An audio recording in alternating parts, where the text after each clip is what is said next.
Ari Lewis Show. Welcome, everybody, to another episode of the Ari Lewis Show here on Israel Sports and News Radio. Thank you for joining us. At any time, you can email the program, arilewishow@hotmail.com, or the station, Israel Sports and News Radio, @gmail.com. Folks, Israel Lacrosse is one of the finest sporting organizations you'll see in Israel. They have a shoestring budget, but they got Scott Neeson. He makes things happen. They've done great things in the past 4 years. They've been on ESPN several times, done very well in world tournaments, got the Turkey national team to come to Ashkelon. They've done a little everything, and they're doing more. The best is yet to come. On the line right now, a member of the national team who participated in the World Championships and the head coach of the U19 men's Israel Lacrosse team on the program, Seth Mahler. Seth, welcome to the program. Hi, Ari. Thanks for having me. Absolutely. Let's go first to the quandary of being a player and being a coach. How do you transition? Because, we see time and time again in sports, players have a hard time doing that. Magic Johnson was not a good coach. We see guys actually that were mid-level players, they become very good coaches. Phil Jackson, for example, a very good coach. So how do you kind of transition from player to coach? It's kind of unique. I get to do it kind of on a daily and weekly basis. I've kind of been coaching since I graduated college, so I learned a lot from my playing days. I'm still an active player, so I'm still constantly learning the game. I kind of transitioned my coaching from my youth background, where I took a lot of my sports and kind of combined it together, soccer, basketball, hockey, to form my lacrosse IQ. So I'm constantly coaching every day with kids out here. So it's not a very hard transition for me, as I get to do both pretty often. Let's talk about the age of these young men. You're working with guys that are under 19, and the mentality, a lot of times teenagers, they think, they know the best. They don't really want to listen to other people. Have you found that at all? And if so, how'd you kind of work around it to get everybody on the same page and part of the same team concept? Yeah, sure. I mean, you always find kids that always think they know how the world works, and they're quick to find out that they may not know everything. But I think the guys that we all work with in the country, not just myself, the kids kind of respect us in a way that they see we know what we're talking about. We can do the fundamentals ourselves, and they see us play. So they kind of gain that respect from them to try to teach them going forward. As well as all the life lessons we've learned from lacrosse, and then we can relate it to them going into the Army, or their life at home, or their life at school. So we can kind of draw from different areas of life, not just lacrosse, to kind of implore some wisdom on these young kids. You bring up the military. I had on Nate Fish of Israel Baseball. He talked about working with some young men who have a sports exception. Basically, for those who don't know, if you're listening abroad, everyone at 18 has to go into the military, but there are exceptions.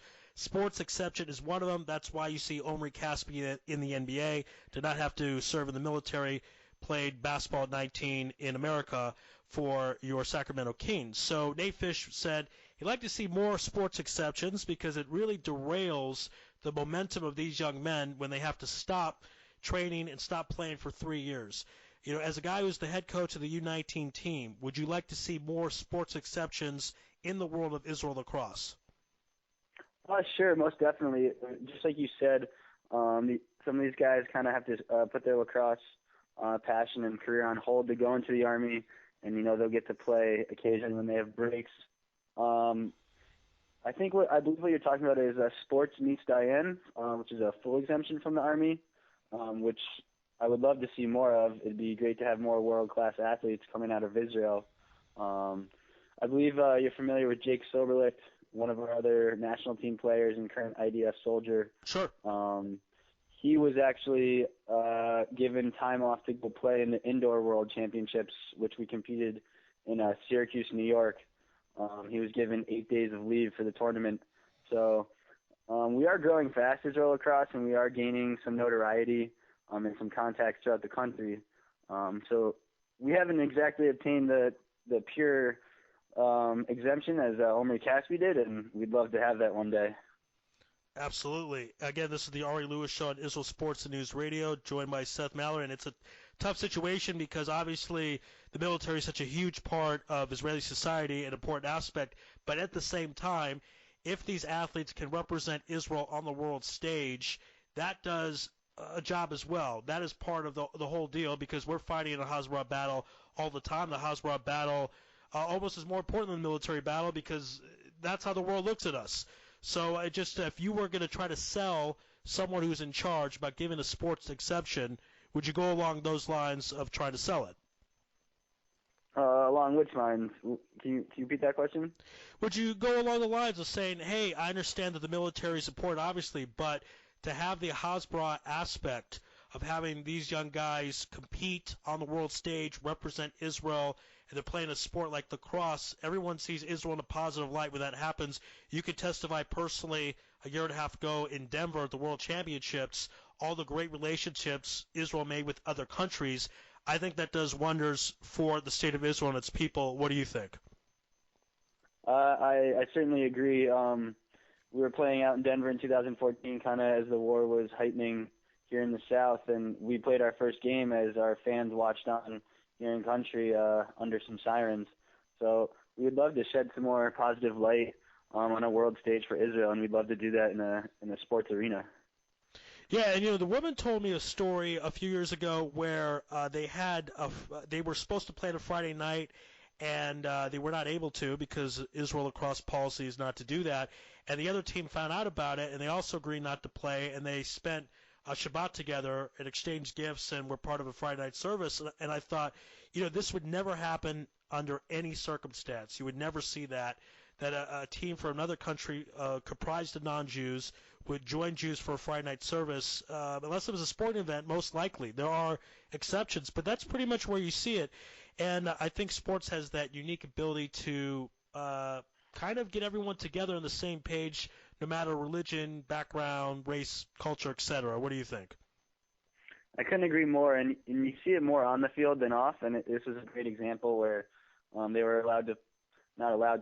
able to put kind of differences aside and personal beliefs and kind of come together and make new friends and, share in each other's cultures.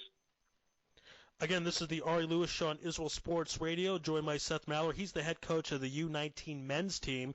The U19 team is having some big games coming up, a big tournament. So, Seth, tell us about it.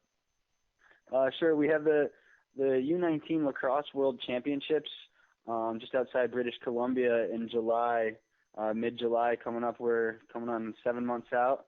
And we have our tryout in Israel at the end of this month, beginning of January. We'll have around 100 players trying out for Israel's team, and it's exciting as it'll be our first men's homegrown team competing on the world stage. And the mindset of the guys going into it, are they a bit nervous? I mean, they have every right to be. It's not just a lot of people watching, but they're young kids at the end of the day. So what's the mindset, the nerves going in for these players? I think they're more excited than nervous. I think they're excited to represent their country. I think they're excited to represent their families and their communities, and they're coming from all over Israel to represent their city, not only their country. But I would kind of describe it as more pure excitement. Have a chance to travel the world, play in front of a lot of people, and ideally surprise a lot of people. What about the competition going in? The team Israel's going to face, or the teams, what are they like? What's their level? What's their background? Level of competition is going to be pretty high. U.S. and Canada are top tier. You have the Iroquois, Native Americans, the Haudenosaunee, top three. England and Australia have strong programs, and we're looking to compete at a very high level going in, and we've got some high expectations, and we'll see where we fall. But the competition will be tough, and I believe we'll be prepared to take on those challenges. Have you made a specific goal of, if the team gets to X, you're happy with, and if they're under, you're not so happy with? Have you talked about that with the team? We haven't exactly picked a team yet, so we haven't quite had that discussion. Among the coaching staffs, we've kind of seen where we'd like to place. I mean, every tournament you always think about winning gold, but we have our realistic expectations and our heavy sights But we'd like to finish top 7, top 5, and kind of shock the lacrosse community a little bit. As you guys did a year and a half ago in Denver, right? Correct. And as we also did in September, we competed in the indoor World Championships, and we took 4th in the world. Yeah, some pretty good stuff. Again, and big testament to Scott. Obviously, players work tremendously hard, but Scott put you guys in a position to get that done, right? Correct. All right. So tell us, after this tournament, you go back into training with the national team. How does that work for you personally? Personally, we'll be going to the States for a warm-up tournament, and then we'll be going to Canada for the U19 World Championships. It'll be about a 2-week trip. We'll return to Israel, and I'll have about a less than 10-day turnaround, and then we're flying out to Budapest for the men's European Championships. So, my training efforts have ramped up as soon as I got back to the country in October, and they'll be kicking into high gear over the next 6-7 months, leading up to the U19 Championships, and then culminating with the men's Euros. So it's heavy. I'm coaching every day, training every day, and just trying to live the life we can here. Amazing Budapest. Did you ever think that you'd be playing for Israel, playing lacrosse, and playing in Budapest in a tournament? No, I never thought about it until the location was announced. So it's definitely, lacrosse has given me a lot. I've traveled the world, and I'm excited to keep playing. Again, this is the Ari Lewis Show on Israel Sports and News Radio. My guest is Seth Mahler. We're talking about the U19 tournament, and then some of the plans Seth and the national team will take upon some of the tournaments they'll be involved in. And Seth, it looks like I've been invited personally to come out January 3rd to Ashkelon and be part of. You guys are having a mini camp, is that correct? Correct. It's a mini camp and tryout. We'll have about 35 to 40 American high school lacrosse players joining us on our winter service trip. And the trip culminates with the U19 tryout here in Israel, in Ashkelon. And we'll be looking forward to just having you with us that day. Yeah, I'm very excited, and a special thanks to Scott for inviting me out there because, I've interviewed so many of you guys but never met personally. It's kind of weird because I feel like we're all a big family at this point. I know you guys pretty well, but it'd be nice to actually shake some hands. So I'm looking forward to that. Yeah, will be. And anyone out there listening, they want to get involved, they want to support Israel Lacrosse in any way, what is the best way they should go about doing that? They should check out our website, israellacrosse.com. And my email is Seth, S-E-T-H, @lacrosse.co.il. All right, there you go. Good stuff. Seth Mahler, boys and girls, he is coaching the U19 men's team, also part of the national team, and Israel Lacrosse doing great stuff. We special thanks again to Scott Neese for setting this up, and Amanda Tuck is going to be part of some promotional things. Both Israel Lacrosse and Israel Sports News Radio will be combining our efforts a bit for promotion. So I really support Israel Lacrosse. I want them to continue to do well. So, Seth, thanks for being on the program, buddy. We appreciate it. All right, thanks for having me, and we'll be seeing you soon. Yeah, sounds good, man. Be well. And thank you, everyone, for listening. Again, another episode of the Ari Lewis Show on Israel Sports and News Radio. Email arilewisshow@hotmail.com. Email the station Israel Sports and News Radio @gmail.com. God bless, be well, stay safe, and shalom from Israel.